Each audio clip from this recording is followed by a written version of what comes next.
দর্শক, নয়া দিগন্ত ডিজিটালের নতুন আয়োজন দিগন্ত সংলাপে আপনাদের সবাইকে জানাচ্ছি আমন্ত্রণ।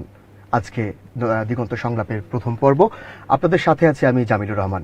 দর্শক, আজ আমাদের সাথে স্টুডিওতে অতিথি হিসেবে উপস্থিত আছেন নয়া দিগন্ত পত্রিকার ভারপ্রাপ্ত সম্পাদক সালাউদ্দিন মোহাম্মদ বাবর। বাবর ভাই, আপনাকে ধন্যবাদ। অসংখ্য ধন্যবাদ আপনাকেও। দর্শক, আজ আমরা আমাদের যে আলোচনার বিষয় নির্ধারণ করেছি সেটি হচ্ছে কেমন হবে আগামী নির্বাচন। আজকে আমাদের অতিথির সাথে আমরা এই বিষয় নিয়ে আলোচনা করব। বাবর ভাই, প্রথমেই জানতে চাই, দীর্ঘ 15টি বছর ফ্যাসিস্ট সরকার পলায়নের পর জনগণ বাক স্বাধীনতা ফিরে পেয়েছে, কথা বলতে পারছে এবং ভোটের একটি অধিকার নিশ্চিত হবার একটি সম্ভাবনা চলে এসেছে বা আশা করছি আমরা। এই সম্পর্কে জানতে চাই আপনার মতামত। ধন্যবাদ আপনাকে। আমি কথা বলার আগে আপনার মাধ্যমে আমাদের দর্শক এবং শ্রোতাদের একটা মেসেজ দিতে চাই।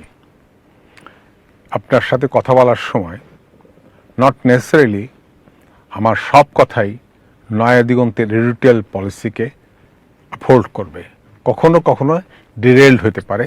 সেই দায়িত্ব আমার নয়া দিগন্তের নয়। এই বিষয়টা আমি ক্লিয়ার করে নিলাম আপনার মাধ্যমে। দেখেন, ইলেকশন, আমরা তো গত 15 বছর অনেকগুলো ইলেকশন দেখেছি। সেগুলো ইলেকশন না কি সেটা আপনিও জানেন, আমিও জানি, সবাই জানে। সেগুলো ইলেকশন ছিল না, সিলেকশন ছিল। শুধুমাত্র কিছু লোককে আপনার সিলেক্ট করে দেওয়া হয়তো। ইলেকশন কমিশন সেই প্রহসনের অন্যতম একটা টুল ছিল। তারাই ঘোষণা করে দিত অ্যাকর্ডিং টু দি গণভবনের যে সিলেকশনটা ছিল সেটাকে। ইলেকশন আমরা সবাই দেখেছি, আপনিও দেখেছেন। সেখানে কোনো প্রার্থী কিন্তু সেখানে যায় নাই। তার কারণ হচ্ছে একটাই মাত্র কারণ, সিম্পলি যার রাইট ভোট দেওয়ার সেই রাইটটাই তো ছিল না। আপনার সিলেকশনের জন্য ভোটের দরকার হয় না। তো পাবলিক বুঝেছে দিজ আর সিলেকশন। তাহলে এখানে ওনার উপস্থিতির দরকারটা কি, পাবলিকের উপস্থিতির দরকারটি, সেই উপস্থিতির দরকার ছিল না বলেই কোনো পাবলিক সেই সব ইলেকশনে পার্টিসিপেশন করে নাই। একটা ইলেকশন করার জন্য শুধু ইলেকশন না, অনেক কিছুর একটা পরিবেশ প্রত্যাবর্তন হয়েছে এটার এক্সারসাইজ করাটা। এখন এক্সারসাইজ করার ক্ষেত্রে আপনি নিশ্চয়ই পার্টিসিপেটরি ইলেকশন চাইবেন, সব দলের সব মতের পার্টিসিপেশনটা, এবং পিপলসের এই রাইটটা, এই অধিকারটা এককভাবে তাদের যারা আপনার ইলেক্টেড হয়ে তথাকথিত সিলেকশন হয়ে যারা পার্লামেন্টে গেছে তারা কি করেছে। পার্লামেন্ট চলার, পার্লামেন্টের স্টাইল, পার্লামেন্টের আপনার এটিকেট, এগুলো হচ্ছে ফলো করতে হয় আপনাকে অ্যাকর্ডিং কনস্টিটিউশনের অনুসারে। পার্লামেন্টারি প্র্যাকটিস বা পার্লামেন্টারি কীভাবে চলবে, রুলস অফ প্রসিডিউরে তার কি আছে। আমরা কি দেখেছি সেই সব রুলস অফ প্রসিডিউর সেখানে এক্সারসাইজ হয়েছে? হয় নাই। আমরা কি দেখেছি আপনার 91-এর আপনার সেকেন্ড পার্লামেন্টের যিনি লিডার অব দি হাউস ছিলেন, লিডার অব দি অপোজিশন ছিলেন এবং যিনি স্পিকার ছিলেন, তারাই ছিলেন হিরো। তারাই পার্লামেন্টকে আপনার প্রাণবন্ত করেছে। আপনি পার্লামেন্টকে ঠিক জায়গা মতো নিয়ে গেছে। আপনি কি দেখেছেন এরপরে কোনো পার্লামেন্টে ইলেকশনে যে 3টা পার্লামেন্ট ছিল তার কোনো স্পিকারের কোনো রাইট ছিল?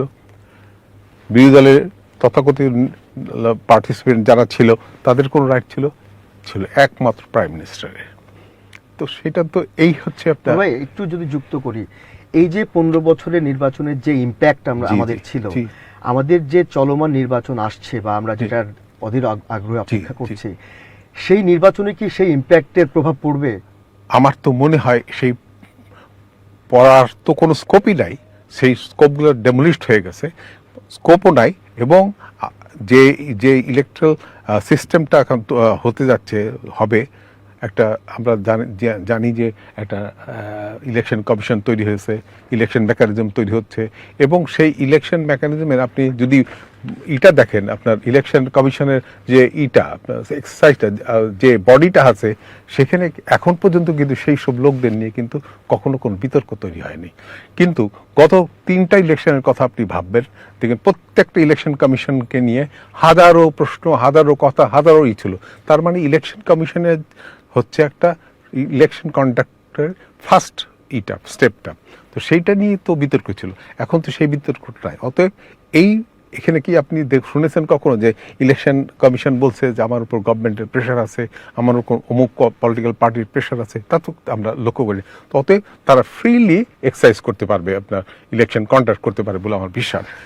1 নম্বর। 2 নম্বর হচ্ছে গভর্নমেন্টের একটা রোল থাকে ইলেকশন করার জন্য, কন্ডাক্ট করার জন্য, ক্ষেত্রে তার ল অ্যান্ড অর্ডার ফোর্সেসগুলোকে ডিপ্লয় করে সেইখানে। এখন এখানে তো আমরা মনে করি না যে আমাদের প্রধান উপদেষ্টা যে সরকার, সেই সরকার এই ধরনের হেজমনির পথে যাবেন, তার এই হেজমনির পথে যাবেন। আরেকটা জিনিস আপনি মনে রাখবেন যে ইলেকশন কন্ডাক্ট তো করলো ইলেকশন কমিশন, সরকার সহযোগিতা করলো, কিন্তু ল অ্যান্ড অর্ডার সিচুয়েশন, ইলেকশনের যে আপনার এইটা শৃঙ্খলা রক্ষা করা, সে দায়িত্ব কিন্তু পুলিশের এবং অন্যান্য সংস্থার। এইবার কি মনে করেন যে অতীতের মধ্যে পুলিশ ওই ভূমিকা রাখবে বা রাখতে পারবে? আমার তো মনে হয় না। আরেকটা কথা, সেনাবাহিনী মাম ছিল এবং তাদেরকে আমরা লক্ষ্য করেছি যখন ইলেকশন কন্ডাক্ট হচ্ছে, ইলেকশন হেজেমনি হচ্ছে, ইলেকশনে নানা রকম গেম হচ্ছে, সেনাবাহিনী আস্তে করে চলে গেছে সেখান থেকে। এইবার কি আমরা দেখেছি সেই সেনাবাহিনীকে যে কখনো কোনো মবে কোনো ডিস্টারবেন্স হলে সেনাবাহিনী সেখান থেকে আস্তে চলে গেছে? না, দেবার ছিল ওভার দেয়ার, তারা ছিল। এইবার আমার মনে হয় যে ইলেকশনের শান্তিপ্রিয় করার জন্য অবশ্যই আমাদের সেনাবাহিনী, ল অ্যান্ড পুলিশ, অন্যান্য যারা দায়িত্ব সঠিক দায়িত্বটা পালন করবেন। কারণ তাদের নেপোটিজম হওয়ার যে সুযোগটা, সেই সুযোগটা গভর্নমেন্ট তো দেবে না, সেই সুযোগটা দেবে না। যদি এইভাবে হয় ইলেকশনটা, তাহলে আমার মনে হয় যে একটা ক্রেডিবল ইলেকশন হবে। এবং বাংলাদেশে যতগুলো ইলেকশন হয়েছে, যেগুলো নিয়ে আমরা মনে করি যে একটা ডেমোক্রেসির একটা চমৎকার জায়গা তৈরি হয়েছিল, সেই ধরনের একটা ইলেকশন হবে বলে আমি আশা করি। বাবুল ভাই, আমরা এখন প্রতিনিয়ত শুনছি সংস্কারের কথা। জি জি। সংস্কার আসলে কতটুকু হয়েছে আমি একটু কোট করতে চাই। আজকে প্রথম আলো একটা নিউজ করেছে, মঈন খান বলেছেন, বিএনপির নেতা, তিনি বলেছেন যে অত্যাবশ্যকীয় সংস্কার করে জাতীয় নির্বাচন দিন। আমি একটু কোট করি, সংস্কার একটি চলমান প্রক্রিয়া বলেছেন, আগে সংস্কার করব পরে অন্য কিছু করব, এটা তো হতে পারে না। সংস্কার শেষ করে এরপর নির্বাচন, এটা হতে পারে না। সংস্কার করে নির্বাচন দেওয়ার পরে সংস্কারের কাজ কি বন্ধ হয়ে যাবে? সংস্কারের সাথে নির্বাচনের সম্পর্ক এবং অত্যাবশ্যকীয় সংস্কার, এই বিষয়গুলো আসলে কি দাঁড়াচ্ছে আমাদের জন্য? ভেরি ক্লিয়ার, আপনি এটা খুব ক্লিয়ারলি বলতে পারেন। দেখেন, সংস্কার অনেকেই বলছে কিছুই সংস্কার হয় নাই, কিন্তু সুপ্রিম কোর্টে যে সার্জারিটা হয়েছে, এই সার্জারিটা না হলে কি আমরা ফ্রি ফেয়ার ইলেকশনের তো দূরের কথা, আমরা একটা কনস্টিটিউশন কু হয়ে যেত। তো ইলেকশন তো পরে হতো, আপনার কনস্টিটিউশনাল কুটা হয়ে যেত। তো এই সার্জারিটা যে হয়েছে, এটা কি আপনার সংস্কার নয়? এটা কি অপ্রয়োজনীয় সংস্কার? ল অ্যান্ড এনফোর্সেস ইসেকে আপনার সেনাবাহিনী বলেন, আপনার পুলিশ বলেন, ইত্যাদি ইত্যাদি বলে, যেই অবস্থায় এখন এসছে, সেই অবস্থাটা কি সংস্কারের ন্যূনতম ফসল না? আসেন, আপনি সংস্কার আগে করবেন কি পরে করবেন, এর জবাবটা আমি ওইভাবে দিতে চাই। আপনার নিশ্চয়ই মনে আছে যে 91 ইলেকশনে বিএনপি ক্ষমতা এসেছিল, এর পরবর্তী পর্যায়ে আওয়ামী লীগ কয়েকবার ক্ষমতা এসছে। দেখবেন যে তাদের ইলেকশন ম্যানিফেস্টো যেটা, it's one some commitment to the nation. এটা তো জাতির কাছে তাদের একটা প্রতিশ্রুতিবদ্ধ। আমরা যদি ব্যাকওয়ার্ড মার্চ করি, একটু পিছনের দিকে তাকাই, বিএনপি যে 91 সালে যে দিয়েছিল, আপনার ইলেকশনের আগে যে ম্যানিফেস্টো দিয়েছিল, তার অনেকগুলি তারা করতে পারে নাই, অনেকগুলি তারা কাভার করতে পারেনি। আর আওয়ামী লীগগুলো, ওই যে একটা গল্প আছে না, কুমিরের ছাকে শিয়াল বারবার একটাকেই দেখানো হইতো, ঠিক আওয়ামী লীগের যে আপনার ম্যানিফেস্টো ছিল, একই জিনিস বারবার হয়েছে, বৃত্তাকারে ঘুরেছে, কোনোটাই হয় নাই। এখন রাজনৈতিক দল আপনার ক্ষমতা যাওয়ার পরে যদি সংস্কারের কথা বলে, তাহলে কি তার স্বার্থে যেখানে অনুকূল হবে না, সেখানে কি সে সংস্কার করবে? তো সংস্কার এমন একটা কমিটির কাছ থেকে করতে হবে, বা এমন একটা কর্তৃপক্ষের কাছ থেকে আসবে যার কোনো পলিটিক্যাল আপনার গোল নাই, যার পলিটিক্যাল কোনো উদ্দেশ্য নাই। তিনি রাষ্ট্রের প্রয়োজনে, দলের না, রাষ্ট্রের প্রয়োজনে, জনগণের প্রয়োজনে যে সংস্কারটা দরকার, সেই সংস্কারটা আপনার তারা করবে। এখন এখন যদি আপনি এই সব জিনিসগুলো না হয় তাহলে কি ইলেকশন হওয়াটা খুব ফ্রুটফুল হবে? যদি এই ধরনের যদি আপনি কি সবগুলোকে ই করতে না পারেন, ব্যবস্থা না করতে পারেন, তাহলে কি আপনার ইলেকশনটা একটু আমি যদি অ্যাড করি যে আমরা তো আসলে 5ই আগস্ট যে হাসিনা সরকার পলায়ন করলো, জাতীয় ঐক্যের কথা আমরা বলছি। সব জাতীয় ঐক্য মিলে তো আসলে বা ছাত্র অভ্যুত্থান বা গণ অভ্যুত্থান যেটা হলো, সবাই মিলে তো একটা সিদ্ধান্তে এসেছিল যে নির্বাচন হবে। বিএনপির আজকের বেশ কয়েকজন নেতা বলেছেন যে বিএনপিকে ক্ষমতার বাইরে রাখতে আবারও চক্রান্ত হচ্ছে। তাহলে কিছু রাজনৈতিক দল চাচ্ছে দ্রুত নির্বাচন হোক, আবার কিছু রাজনৈতিক দল চাচ্ছে নির্বাচন সংস্কার করে তারপরে হোক। দেখেন, আমাদের দেশে আপনার ষড়যন্ত্রটা খুব পপুলার একটা শব্দ। যখন যে একটু আনকমফোর্টেবল মনে করে তখনই বলে একটা ষড়যন্ত্র হচ্ছে। বাট আমি বলি না যে ষড়যন্ত্র হচ্ছে কি হচ্ছে না, এটাই ব্যাপারে আমিও সেখানে যেতে চাই না। আমি বলতে চাই যে ষড়যন্ত্র যদি হয়ে তাহলে প্লিজ লোকেট করেন এই ষড়যন্ত্র হচ্ছে বলেন। আপনি শুধু ভেগ টার্মসের ষড়যন্ত্রের কথা বলবেন না। ষড়যন্ত্র যদি হয়ে থাকে অবভিয়াসলি এটাকে দূর করতে হবে, কিন্তু ষড়যন্ত্র কোথায় একটা ভেগ টার্ম দিয়ে দিবেন আপনি যে ষড়যন্ত্র হচ্ছে, কিন্তু কোথায় হচ্ছে কিভাবে হচ্ছে এটা বলবেন না, তাহলে কি আপনার এর মধ্যে সত্যটা কতটুকু এর সন্দেহ তো তৈরি হইতেই পারে। আমার মনে হয় যদি তারা দেখেন ষড়যন্ত্র দেখেন তাহলে ক্লিয়ারলি বলা উচিত এইখানে এই জায়গাটায় ষড়যন্ত্র হচ্ছে, সো আমরা এটাকে রেকটিফাই করতে চাই। একটা ভেগ টার্ম দিয়ে জাতিকে বিভ্রান্তি করা ঠিক হবে না। আমি মনে করি বিএনপির মতো একটা রেসপন্সিবল পার্টি, যেটা জিয়াউর রহমানের ফলোয়ার যারা, জিয়াউর রহমান এই দেশের কোনো প্রেসিডেন্ট ছিলেন না, ইনি ছিলেন রাষ্ট্রনায়ক।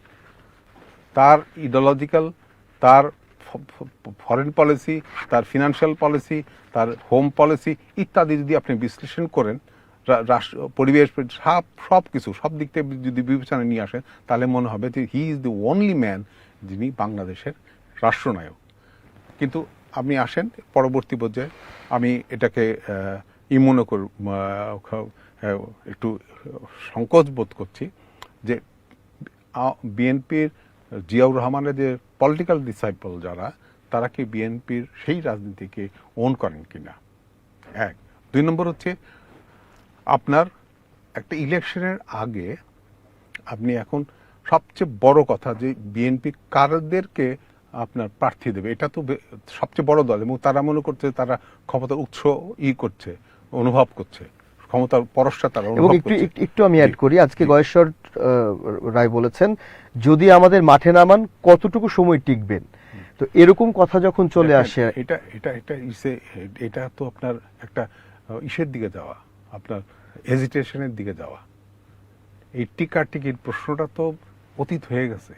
এটা আওয়ামী লীগের মুখে মানায় এইসব কথা কি বিএনপির মতো ডেমোক্রেটিক, যারা ডেমোক্রেটিক প্রিন্সিপালের নর্মসে বিশ্বাস করে, তাদের মুখে মানায়? এটা তাদের মুখে তো মানায় না। তাদের কথা আরো সফট হওয়া উচিত, আরো সুইট হওয়া উচিত, আরো অ্যাপ্লিকেবল হওয়া উচিত। আমার মনে হয় যে গয়েশ্বর বাবু উনি নিশ্চয়ই একজন সিনিয়র রাজনীতিবিদ, তার প্রতি আমার গভীর শ্রদ্ধা আছে, কিন্তু তারপরও তো আমি বাধ্য হচ্ছি যে ওনার এই কথা বক্তব্যটা রেসপন্সিবিলিটি ধারণ করে না। বিএনপি সংস্কারে বিশ্বাস করে? বিএনপি সংস্কারে বিশ্বাস করে কি করে না এই বিতর্কে না যে আমি মনে করি যে বিএনপি, এক নেতা বলেছে কোন সংস্কারই হয় নাই। যদি কোনো সংস্কারই না হতো, আজকে এই দেশে আপনার সুপ্রিম কোর্টের যে অপারেশনটা হয়েছে, এই অপারেশন না হলে যদি কনস্টিটিউশনাল কু হইতো, কোথায় থাকতেন আপনি, কোথায় থাকতো বিএনপি, কোথায় থাকতো কি সেই হেজেমনি যে যে হাসিনা, তিনি থাকতেন প্রাইম মিনিস্টার। এটা তো কোনো নাই, এই তো সংস্কারের প্রয়োজন নাই, সংস্কার কিছুই হয় নাই, এগুলো তো ধোপে টিকবে না। তাহলে কি বিএনপি নির্বাচনে ভয় পাচ্ছে? It's a very vital question. নির্বাচনে তো সিজন পলিটিক্যাল পার্টি, তারা বহু নির্বাচন করেছে। তারা যদি নির্বাচন ভয় যদি পেয়ে থাকে, তাহলে এটা ভয় পাওয়ার মতো তো না। ভয় তারাই পাবে যাদের পলিটিক্সটা থ্রো করবে, তাদের যদি মনে হয় যে এই পলিটিক্সের রং পলিসি, এটা পাবলিক গ্রহণ করবে, তখনই আপনার ভয় আসবে। তাহলে কি এই ভয়, আমরা মনে করি যে বিএনপি যে প্রথমেই এই ভয়ের কথা বলছে, তার মানে যে তার পলিটিক্সে কোনো ডিফেক্ট আছে? তাকে হাল নাগাদ মানুষের মনের কথাটা, মনের চাহিদাটা, দেশের চাহিদাটা, দশের চাহিদাটা ঠিক ক্লিয়ার করতে হবে। আমার ফরেন পলিসি কি হবে, এই দেশের ফরেন পলিসি কি হবে এটা তো আমরা দেখেই ফেলেছি। আমরা জানি যে মানুষের আপনার ভেতরে আজটা কোথায়। আমরা দেখেছি যে ভেতরে 5ই আগস্ট আমরা দেখেছি কি ঘটেছে এখানে, এবং 5ই আগস্টের পরবর্তী ঘটনাগুলো যদি আপনি বিশ্লেষণ করেন, সীমান্তে দেখেন, অন্য জায়গায় তো দেখেন, যে ইটস এ ভেরি ক্লিয়ার আমাদের ফরেন পলিসিটা কী হবে এবং হোম পলিসিটা কী হবে, এগুলোকে ডিক্লেয়ার্ড পলিসি। এইখানে যদি তাদের পলিসিগুলো ঠিক খাপ খায় তাহলে তাদের নির্বাচন করার তো কোনো ভয় দেখি না আমি উনি। আর একটা এত বড় পলিটিক্যাল পার্টি, তার অসংখ্য কর্মী বাহিনী, কিন্তু এখানে আপনাকে বলতেই হবে এই কর্মী বাহিনী কি বিএনপির জন্য খুব সুনিয়ন্ত্রিত? তারা পলিটিক্যাল পার্টির সুনিয়ন্ত্রিত কর্মী যদি না হয় তাহলে এটা কিন্তু সম্পদ হয় না, আপনার এটা আপনার আপনার বোঝা হয়ে দাঁড়ায়। ইতিমধ্যে কিন্তু আমরা লক্ষ্য করছি যে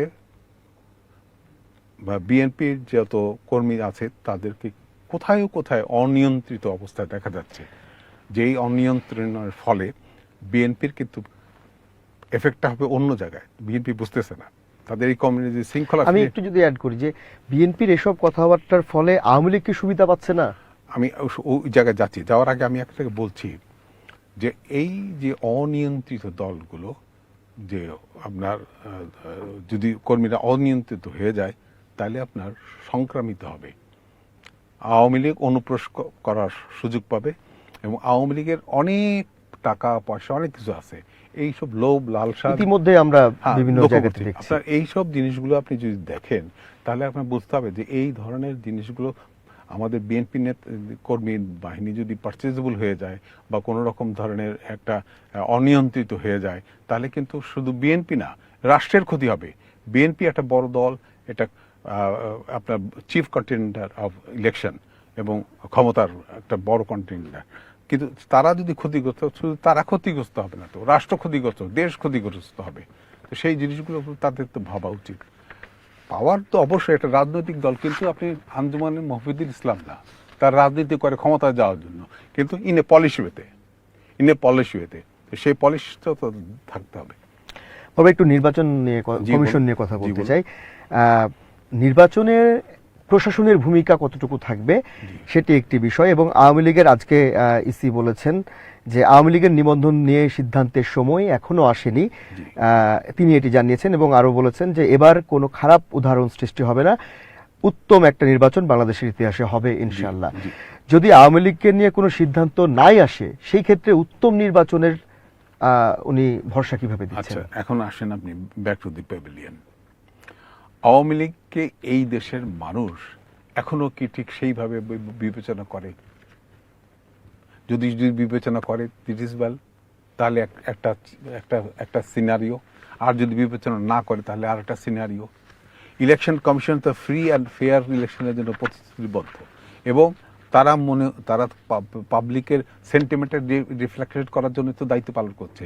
এখন পাবলিক যদি মনে করে যে আওয়ামী লীগের প্রয়োজন আছে কি আর নাই, যদি মনে আছে তাহলে সেটা একটা স্টোরি, আর যদি প্রয়োজন মনে না করে তাহলে একটা ভিন্ন স্টোরি। ইলেকশন কমিশনকে পিপলস আপনার ভার্ডিক্টের দিকে তাকাতে হবে।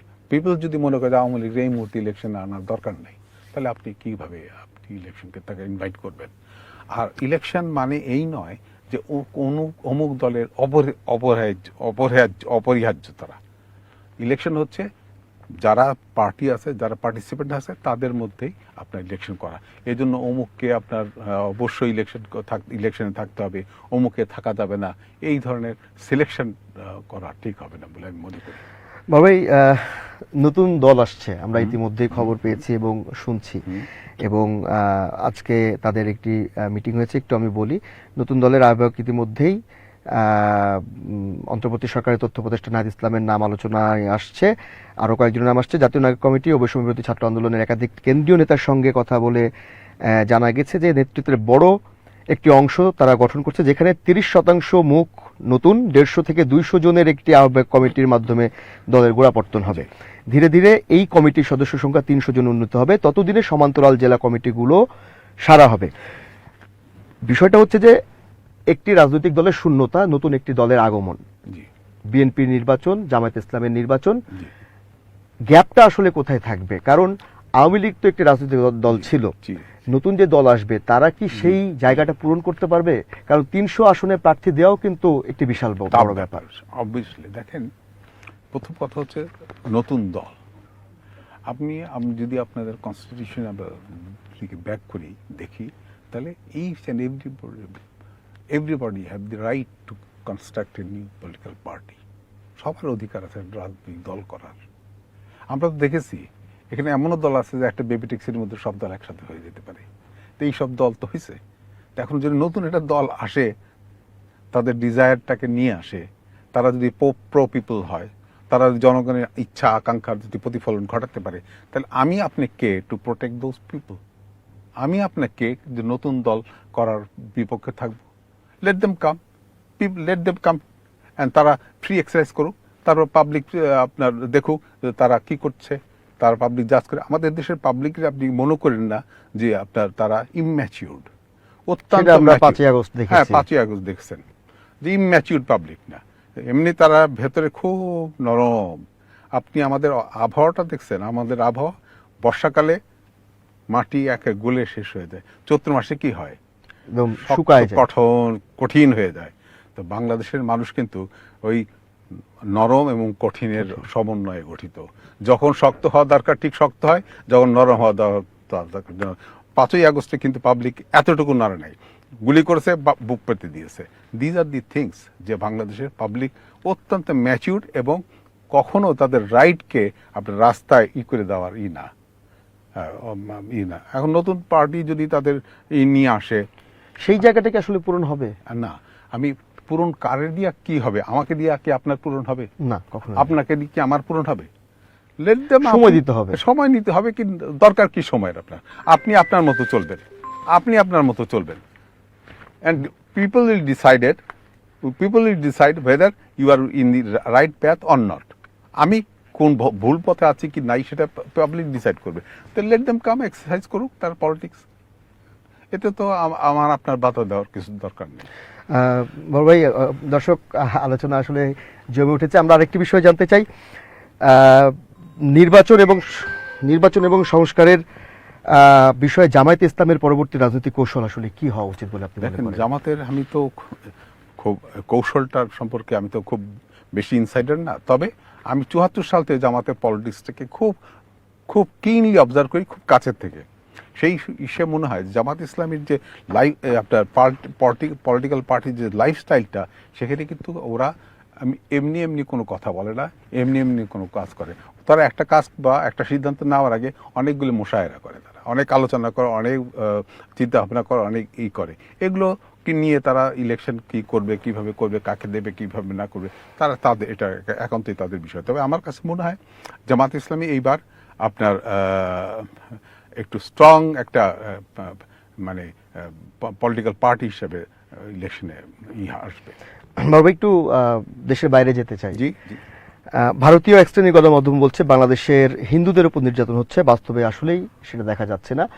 তাদেরকে আমন্ত্রণ জানানো হচ্ছে বাংলাদেশের পক্ষ থেকে, উপদেষ্টাদের প্রেস সচিব তাদের আমন্ত্রণ জানিয়েছে, কিন্তু তারা আসছে না।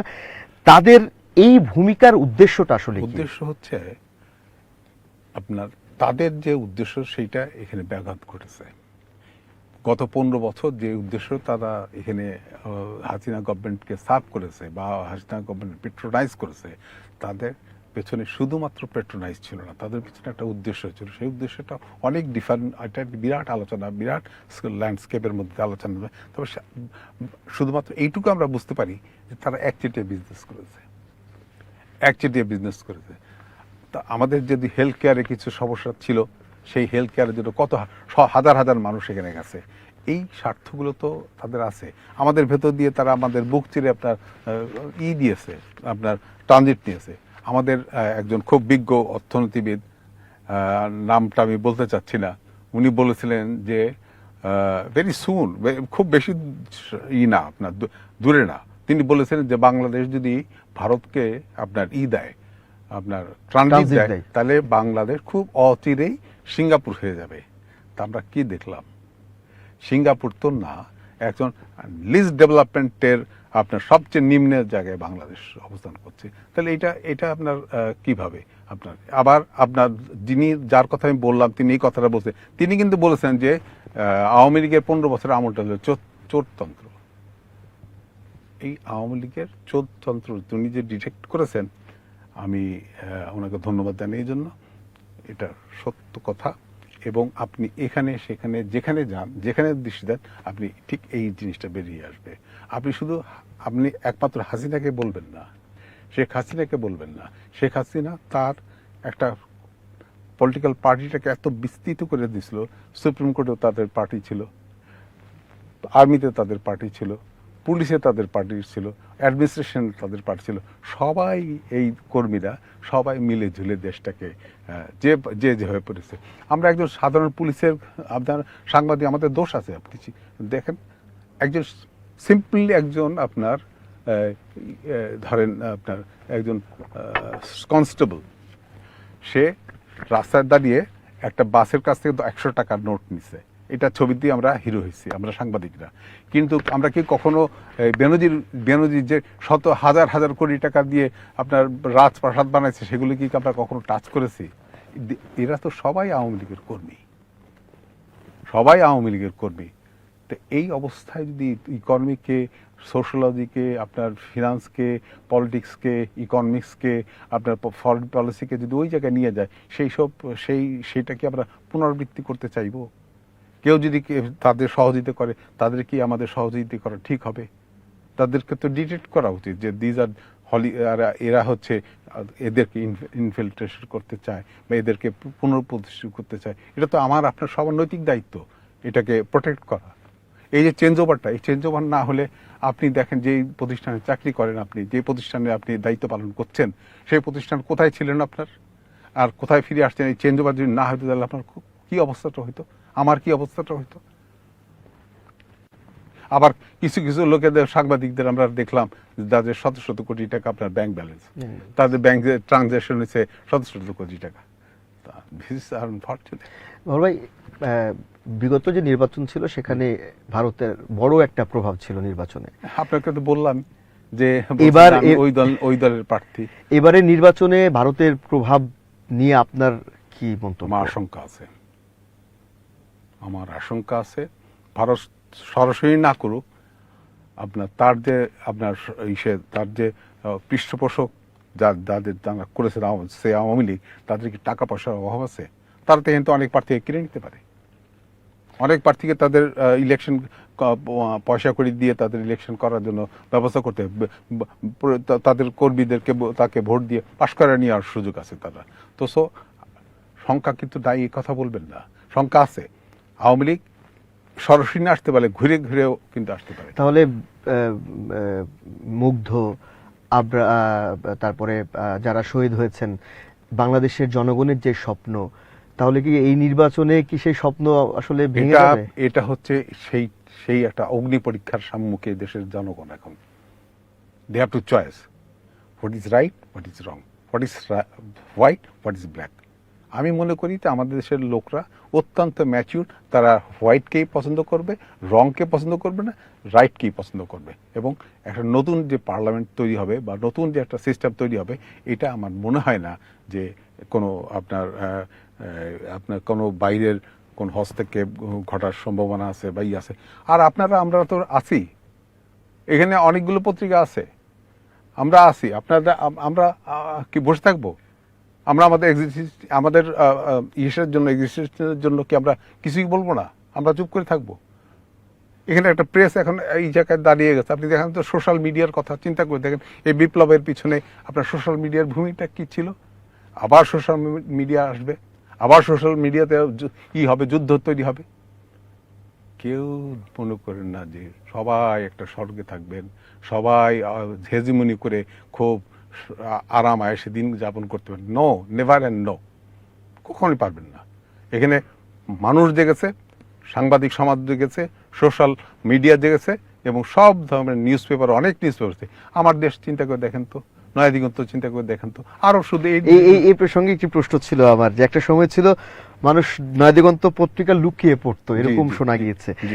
এরকম কোন ঘটনা জানা আছে? আমি আপনার একেবারে সাক্ষী বলছি আপনাকে, হর্সেস মাউথ থেকে বলছি আপনাকে, দায়িত্ব নিয়ে বলছি।